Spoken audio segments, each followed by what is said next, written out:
ಸಿದ್ಧಿಪುರುಷ ಅನುಷ್ಠಾನ ಮೂರ್ತಿ ಶ್ರೀ ಸಟಸ್ಥಲ ಬ್ರಹ್ಮ ಮಾಂತಲಿಂಗ ಶಿವಾಚಾರ್ಯರು ಸಾಸ್ನೂರು ತುಂಬಿಗೆ ಮಠದ ಪರಮ ಪೂಜ್ಯರಿಗೆ ಸಾಷ್ಟಾಂಗ ನಮಸ್ಕರಿಸಿ ಈ ಕಾರ್ಯಕ್ರಮದ ಪುರಾಣಿಕರು ಆ ಭಾಗದೊಳಗೆ ಕಲ್ಯಾಣ ಭಾಗ ಅಂದ್ರೆ ಎಲ್ಲ ಅರ್ಥ ಕೊಡಿದವರು ಅವರು ಸೋಮಯ್ಯ ಶಾಸ್ತ್ರಿಗವರೇ ಗಡಿಗೌಡಗವನು ಅಲ್ಲಿ ಭಾಳ ನಮ್ಮ ಶಿವರುದ್ರಯ್ಯ ಅವರು ಆ ಗಡಿಗೌಡಗವನ ಸಂಗೀತನೇ ಅಲ್ಲಿ ಕೂಗಿಲೇ ಆ ಊರೊಳಗೆ ಕುಂತು ಬಿಟ್ಟರು ಅಂತ ಗವಾಯಿಗಳವರೇ ತಬಲಾಜಿ ಹೂಗಾರ್ ಅಣ್ಣರವರೇ ಅಕ್ಕ ತಂಗಿಯರೇ ಅಣ್ಣ ತಮ್ಮಂದಿರೇ ನಮ್ಮ ಆಮಯ ಶಾಸ್ತ್ರಿಗಳು ಪ್ರತಿಯೊಂದು ಈ ಭಾಗದ ಪೂಜಾ ನಿಷ್ಠರು ಶಾಸ್ತ್ರಿಗಳಾದಂಥ ಆಮಯ ಶಾಸ್ತ್ರಿಗಳವರೇ ಅವರಿವರನ್ನದೇ ಮುದ್ದು ಮಕ್ಕಳೇ ನಿಮ್ಮೆಲ್ಲರ ಆತ್ಮ ಪರಮಾತ್ಮ ಶರಣು ಶರಣವ. ಪುರಾಣ ಅಂದ್ರೆ ಏನು, ಪ್ರವಚನ ಅಂದ್ರೆ ಏನು, ನಾವು ಯಾಕೆ ಕೇಳಬೇಕು, ಅದರಿಂದ ಏನು ಲಾಭ ಅಲ್ಲ. ಕಡ್ಕೊಳ್ಳೋ ಮಡಾಪ್ನವ್ರು ಒಂದು ಮಾತು ಹೇಳ್ತಾರೆ, ಗುರುದೀಕ್ಷೆ ಪಡೆಕೊಂಡು ಗುರುತಕ್ಕೆ ಮುಟ್ಟದೆ ಗುರು ಮಾಡಿಕೊಂಡು ಫಲವೇನು. ಇದ್ರ ಅರ್ಥ ಏನು ಅಂತಂದ್ರ, ಗುರುದೀಕ್ಷೆ ಅಂದ್ರೆ ನೀವು ಗುರುಬದ ಅಂತಂದ್ರಲ್ಲ, ಗುರುದೀಕ್ಷೆ ಪಡ್ಕೊಂಡು ಗುರುತಕ್ಕೆ ಮುಟ್ಟದೆ ಗುರು ಮಾಡಿಕೊಂಡು ಫಲವೇನು. ಹಂಗಂದ್ರೆ ಕ್ಲಿಯರ್ ಒಬ್ಬಕ್ಕೆ ಗಂಡನ ಮಾಡ್ಕೊಂಡಿದ್ದ, ಗಂಡ ಹೆಂಡತಿ ಇಬ್ರು, ಅವರಿಬ್ರು ಗಂಡ ಹೆಂಡತಿ ದಿನನಿತ್ಯ ಪೂಜ್ಯರ ಬಳಿ ಬರ್ತಿದ್ದವ. ಯಪ್ಪ ನನಗ ಮದುವೆ ಆಗಿ ಭಾಳ ದಿನಗಳ ಕಳೆದು ಮಕ್ಕಳೇ ಆಗಿಲ್ಲ, ಹೌದಾ? ಅಮಾಸಿಗಂಬ ಬಾ ಅಂತ 10 ವರ್ಷ ಆಯ್ತು. 10 ವರ್ಷ ಆಯ್ತಪ್ಪ, ಅಮಾಸಿಗಂಬ ಬಂದೇ ಬರ್ತೀವಿ, ಮಕ್ಕಳೇ ಆಗಲ್ಲಾಗ್ಯಾವ, ಯಾಕಪ್ಪ ಅಂತವ. ಹೌದಾ ಅಂತ, ನಿಮ್ಮ ಹೆಣ್ಮಕ್ಳಿಲ್ಲಾರ ನೀವು ಒಬ್ಬನೇ ಬರ್ಲಕತ್ತಿಯಲ್ಲ ಅಂತ. ನಾನು ಹೇಳ್ತಿ ತವ್ರ ಮನೆಗಳಪ್ಪ, ನಾನು ಊರಾಗಿದ್ದೀನಿ ಅಂದವ. ಇದ್ರ ಅಂತ ಗೊತ್ತೈತಿ ನಿಮಗೆ? ಗುರು ಸಾಸ್ನೂರಾಗ ನೀವು ತುಂಬಿಗ್ಯಾಗ. ಇವ್ರ ಅರ್ಥ ಏನಂದ್ರ, ಗುರುವಿನ ಬಲಿ ಬಂದು ಗುರುವಿನ ಕರುಣೆ ನಿಮಗೆ ಬೀಳಿಲ್ಲ ಅಂದ್ರ, ಹಾಗ ಗಂಡನ ಜೋಡಿ ಸಂಸಾರ ಮಾಡುವ ಹ್ಯಾಂಗ ಮಕ್ಕಳು ಆಗ್ತಾವೋ, ಹಾಗ ಗುರುವಿನ ಬಲಿ ಬಂದು ಸೇವೆ ಮಾಡಿದ ಮಾತ್ರ ನಿಮ್ಗೆ ಅವ್ರ ಅನುಗ್ರಹ ಆಗ್ತದ. ಅದಕ್ಕೆ ಗುರುತಕ್ಕೆ ಮುಟ್ಟದೆ ಗುರು ಮಾಡಿಕೊಂಡು ಫಲವೇನಯ್ಯ. ಯಾಕೆ ಗುರು ಬಂದು ಏನ್ ಫಲ ಅದ, ಹ್ಯಾಂಗದ? ಮಾತವ್ರ ದರ್ಶನ ಮಾಡಿದ್ರೆ ಏನ್ ಲಾಭ ಅದ? ಪತಿವರ್ತ ಧರ್ಮ ಅಂದ್ರೆ ಹ್ಯಾಂಗ? ಹೇಮರೆಡ್ಡಿ ಮಲ್ಲಮ್ಮ ಪತಿವರ್ತ ಧರ್ಮ ಅಂತ ಹುಚ್ಚನ ಗಂಡನ ಜೋಡಿ ಸಂಸಾರ ಮಾಡಿದ್ಲು. ಜಂಗಮ ಅಂತಿದ್ಲು.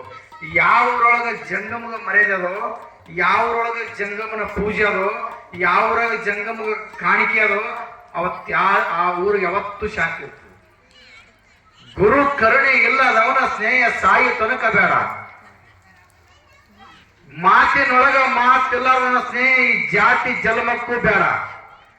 ಹಂಗ ನಮ್ಮಲ್ಲಿ ಪತಿವರ್ತ ಧರ್ಮ ಇತ್ತು ಅಂತಂದ್ರ, ನಮ್ಮ ಬಲ್ಲಿ ಗುರುವಿನ ಸೇವೆ ಇತ್ತು ಅಂದ್ರ ಆ ಭಗವಂತನ ಇಲ್ಲಿ ಬಂದು ಕುಣಿಸ್ಬೋದು ನಾವು. ಏನಾಗದೋ ಈ ಗುರುವಿನ ಒಲಿಸುವುದು ಏನಾಗದೋ, ಮ್ಯಾಗ ಹರವಿನ ಒಲಿಸುವುದು ಏನಾಗದೋ ಏನ್ ಗೊತ್ತಾಗದೇನಲ್ಲ. ಅದೇ ಅಂತ ಸಾಧ್ಯ ರೀ, ಹೇಳ್ತೀನಿ ನಿಮ್ಗೆ, ಬರ್ತೀನಿ ಆ ರೂಟಿ. ಇನ್ನೇಗ ಹೇಳಿದ್ರು, ಖರ್ಚಿಕಾಯಿ ಬಂದು ಉಂಡಿ ಬತ್ತು, ನಾನು ತೊಟ್ಲು ಬತ್ತು. ಯಾವ ಒಂದು ಮಾತು ಹೇಳ್ತೀನಿ, ಕಡ್ಕೊಂಡು ಮಡಪ್ಪ ಒಂದು ಮಾತಾಡ್ತಾನ, ಜನವ ಗಳಿಸಬೇಕಂತದ್ದು ನಾವೆಲ್ಲ ಹೇಳ್ಬಾರ್ದು, ನಮ್ಮದು ಬರ್ಸಿ ಅನ್ಬಾರ್ದು. ಜನವ ಗಳಿಸಬೇಕಂತದ್ದು ಈ ಜನರಿಗೆ ತಿಳಿಯದಂತದ್ದು. ಗಳಿಸಿದ ಗಂಟು ತುಂಬಿಗೆ ಮಠದಾಗಿಟ್ರೆ ಯಾರೂ ಮುಟ್ಟಲೇಬಾರದಂತದ್ದು, ಕೊಟ್ಟರೆ ಹೋಗದಂತದ್ದು. ಇದು ಉಂಡಿ ಖರ್ಚಿಕೆಯಲ್ಲಿ ಇಟ್ಟರೆ ತೀರದಂತದ್ದು. ಹೋಗ್ಬಿಡ್ತದ ಒಂದಿನ. ನೀ ಕೊಟ್ಟಿದ್ದು ಮನಸ್ಸಿಗಿರ್ಬೇಕು. ಗಳಿಸಿದ ಗಂಟು ಈ ಬೈರೊಳಗೆ ಇಟ್ಟರೆ ಯಾರೂ ಮುಟ್ಟಲೇಬಾರದಂತದ್ದು, ಕೊಟ್ಟರೆ ಹೋಗದಂತದ್ದು, ನೀ ಇಟ್ಟರ ತೀರದಂತದ್ದು. ಅಜ ಹರ ಮನ ಮುನಿಗಳೆಲ್ಲ ಹೌದು ಅಂತ ಅಂತ ಕಾರ್ಯ ಈ ತುಬಿ ಗ್ರಾಮದ ಹಿಡ್ದ, ಅಂತ ಸದ್ಭಕ್ತರಿತ್ರ ಹಿಡ್ದ. ಇವತ್ತ ಮ್ಯಾಗ ಅಜ ಹರ ಮನಿಗಳೆಲ್ಲ ಇವತ್ತು ನೀವು ಕೊಟ್ಟದ್ದು ನೋಡ್ಲಕತ್ತಾರ. ಅದಕ್ಕೆ ಕೊಟ್ರೆ ನಿಮ್ಮ ಆತಂಕದಾಗಿರ್ಲಿ, ಆ ಭಗವಾನ್ ನೋಡ್ತಾ ಇರ್ತಾನ ಅಂತೇಳಿ ಈ ಕೊಟ್ಟಿದ್ದು ಹ್ಯಾಂಗಿರ್ಬೇಕು ಅಂದ್ರೆ, ಕೊಟ್ಟಿದ್ದು ತನಗೆ ಬಚ್ಚಿಟ್ಟಿದ್ದು ಪರಗೆ, ಕೊಟ್ಟಿದ್ದು ಕೆಟ್ಟ ತನಬೇಡ. ಮುಂದೆ ಕಟ್ಟಿಟ್ಟಿದ್ದು ಬುದ್ಧಿ ಸರ್ವಜ್ಞೆ, ಕೊಟ್ಟಿದ್ದು ಮುಂದೆ ಕೊಟ್ಟೆ ಕೊಡ್ತಾನ ಭಗವಾನ್. ಹ್ಯಾಂಗ ಸಾಧ್ಯ ರೀ? ಒಂದು ವಿಷಯ ಹೇಳ್ತೀನಿ ನಿಮಗೆ. ಸಣ್ಣವರಲ್ಲೇ ನೀವು ಭಾರಿ ತಾಕತ್ತಿನವ್ರು ನೀವು. ಅದೇ ಸಾಧ್ಯ ಇದೆ. ನೀವೆಲ್ಲ ಬ್ರಹ್ಮ ವಿಷ್ಣುಗೆ ಹೊಲಸು ಹೋಗೊಂಡವ್ರು ನೀವು. ಮುತ್ತರ ಗಂಡು ಹೊಲಸ್ಕೊಂಡು ಅವನ್ ತೊಟ್ಟಾಗಂದ್ರೇನು ಹೇಳ್ತೀನಿ. ಒಂದು ಘಟನೆ ನಡೀತದೆ ಕೈಲಾಸಗಳು ಭೂಲೋಕಗಳು. ಲಕ್ಷ ಕೊಟ್ಟು ಕೇಳ್ರಿ. ಅವ ಸತಿ ಅನುಸೂಯನ ಕಥೆ ಕೇಳಿರಿ ನೀವು. ಸತಿ ಅನುಸೂಯನ ಹೆಸರು ಕೇಳಿರಿ ನೀವು. ಹೇಮರೆಡ್ಡಿ ಮಾತಮ್ಮ, ಸತಿ ಅನುಸೂಯ, ಸತಿ ಸಾವಿತ್ರಿ, ನಿಮ್ಮ ಹೆಸರು ಹಾಕಿಲ್ಲ. ನೀವು ಗಂಡಗ ಹಾಟ್ಯಾನವ್ರು ನೀವು. ನಿಮ್ಮ ಹೆಸರು ಹೆಂಗ್ ಬರ್ತದೆ? ಸತಿ ಅನುಸೂಯ ಭೂಲೋಕದೊಳಗ ಆಕಿನ ಕಾಯಕ ಏನಾಗಿತ್ತು ಅಂದ್ರ ಗಂಡನ ಪಾಪಕ್ಕಿಲ್ಲಾದ ಆಕೆ ಪ್ರಸಾದ ಮಾಡ್ತಿದ್ಲ. ಮೊದಲ ಗಂಡನ ಪಾಪಕ್ಕಿಲ್ಲಾದ ಪ್ರಸಾದ ಮಾಡ್ತಿದ್ಲ. ಗಂಡನ ಪ್ರತಿಯೊಂದು ಏನೇ ಪೂಜೆ ಮಾಡಿ ಏನೇ ಮಾಡಲಿ ಗಂಡನ ಪಾದಕ್ಕೆ ಎದ್ದು ಕೂಡ ಸ್ನಾನ ಮಾಡೋದು, ಗಂಡ ಸ್ನಾನ ಮಾಡಿಸೋದು, ಪಾದಕ್ಕೆ ತೊಗೊಳ್ಳೋದು, ಆ ಪಾದಕ್ಕೆ ಸ್ವೀಕಾರ ಮಾಡೋದು, ಮನೆ ತುಂಬ ಹೊಡೆಯೋದು, ಅಡಿಗೆ ಮಾಡೋದು ಆಕೆನ ಕಾಯಕ ಆಗಿತ್ತು.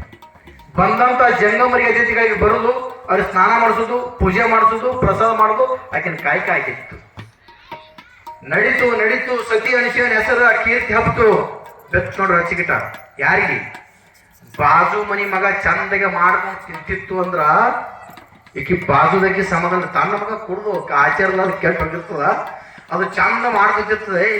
ನೋಡೋದು ಅದು ಮಾಡ್ಕೊತ ಅದಕ್ಕೆ ಏನು ಅದಕ್ಕೆ ಪಕ್ವಾರ ಗೋಳಿ ಅದು ನನ್ನ ಹಾಟೆ ಎಷ್ಟು ದುಡಿತು ನೋಡು. ಯಾಕಿದು ಮಾನಿಗೇಡಿ ಮಂದಿ ಹುಟ್ಟಿ ಮರ್ತೆ ಕೆಡ್ತಾ ಅದು. ಇಂಥ ಉಡಾಳ ಮಂದಿ ಊರ ಒಳಗ ಹಿಡಿಯಲು ಹೋದಾರು.